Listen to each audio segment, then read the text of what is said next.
Qatar is set on promoting its enthusiasm and appetite for sport.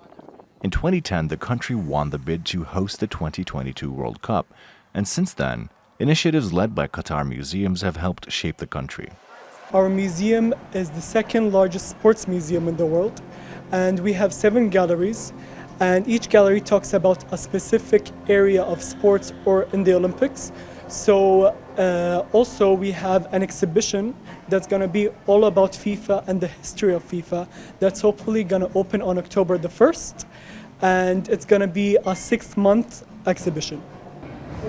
The World Cup is one of many initiatives. It all adds to the country's 2030 vision for growth in human, economic, social, and environmental development. And it wants to do so by preserving its art, culture, and heritage. So we would like to maintain the identity of the Qatari people, but also drive us forward into the future. This is why Sheikh Hamad made the 2030 vision for Qataris and residents of Qatar and for Qatar as a whole. So we see the dynamic change between thousands of years ago, at least 2,000 years ago, all the way to today, and even the vision for the future. Qatar's vision for the future is to bridge the gap between the East and the West. This year's World Cup is by far the most expensive sporting event in world sports history. The 2018 World Cup was the most expensive.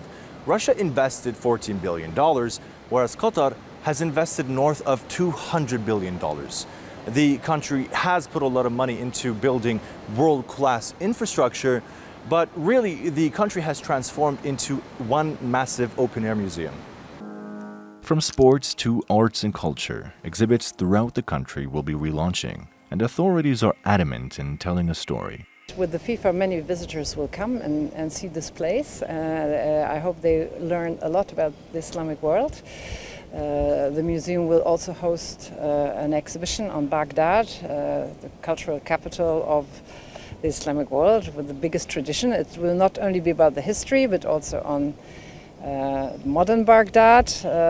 So really we also would like to have a more contemporary view on the Islamic world. I think that's one of the main messages. The FIFA World Cup is a couple of months away.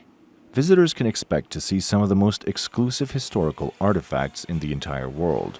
And as Qatar is now home to some of the most technologically sophisticated stadiums, football fans can expect more than just a tournament. Yasin Eken, TRT World, in Doha, Qatar.